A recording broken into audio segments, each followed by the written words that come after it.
Hi folks, if you really want to develop your portfolio in real estate, then you must watch this video. It's going to be very short and to the point video because there's lots of buzz out there where people want to offer you different products and case studies, and then they really start with real estate investment, but then they end up selling you a course how to develop your podcast and your YouTube and personal brand. So that really does not lead you to actually develop a real estate portfolio. They actually try to get you a runaround because they are interested in selling you their courses. What I'm trying to do is just educate you that if you really want to become a real estate investor, then what should you really do? So of course, you can really develop a YouTube channel and develop a personal brand. There's nothing wrong with it, but I believe in more organic way instead of going in inorganic way and calling that we can really develop millions of dollars of investment. Reality is that doesn't really work.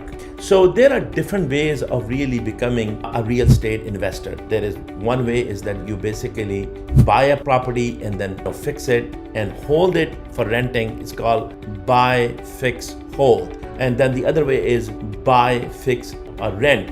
And then the third one would be buy, fix, and sell. However, there are some people who just say, hey, I don't want to hold it, I just want to buy it and sell it. And that's also called wholesaling. And then they will try to tell you, oh, you don't need to put a single penny and you can just wholesale it. I honestly don't think that is the right approach. That is really, it can happen once in a while, but by and large, you cannot build your business model on that. You need to have some investment, and especially first of all, you need to decide whether you want to be a passive investor or active investor. If you are a passive investor, then the best thing would be to buy and then hold and rent. But if you are an active investor, then you can just buy and then sell if you can sell as is, or buy and increase the value proposition by fixing. So for example, you bought a $50,000 property. I mean, that's very small, but let's say you start very, very small in a remote area. You buy a $50,000 property, but you knew through your expertise that you could change that into 100,000 by adding another 20,000. So you are increasing the value. That's called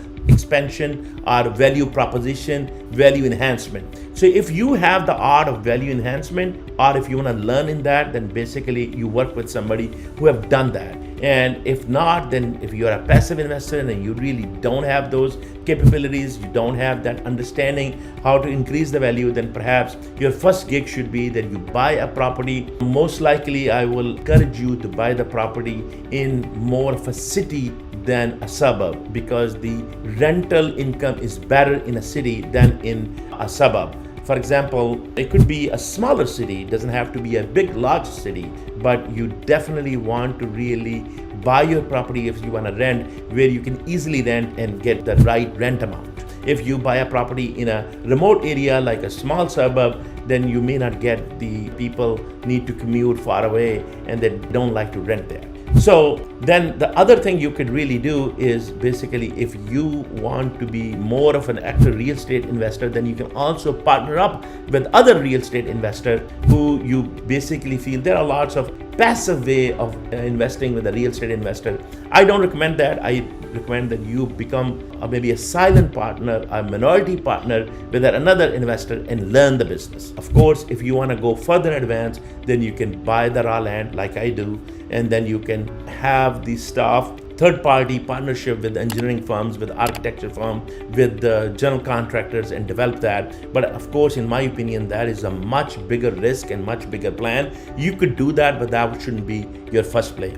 So my advice right now is that if you want to be a real estate investor, then you don't really go like an indirect way of trying to develop your brand, trying to develop your YouTube channel, your podcast. I honestly think that if you go that direction, then you will be more selling courses and developing and selling more like beauty products in the long run. Yes, and then you may get some value proposition through the YouTube channel and through your products, but then that is more like a digital media marketing. That is not real estate investment. So I want you to understand the difference that companies advertising that we are going to build your brand, we are going to build your name, we are going to build you as a real estate investor, but reality is that you are not developing any real estate portfolio. Matter of fact, you're just developing a YouTube channel. You will be spending tens and thousands, hundreds of thousands of dollars in developing the brand itself, then you will forget about your real estate portfolio. You are going to actually go and be selling some other products. So be careful about these advertisers who basically say, oh, if you're a real estate investor, come, we build your YouTube channel. Be very careful. If you want to be a real estate investor, then you want to really work with the real estate investor, work on real estate, not on an indirect way of developing your YouTube channel. You could really build a YouTube channel too, but first you need to understand and have the know-how. It's very, very ironic right now. People are selling you courses for real estate, those who don't even know any real estate and they don't even have any portfolio. So beware of that. Until next time, have a healthy, happy investment.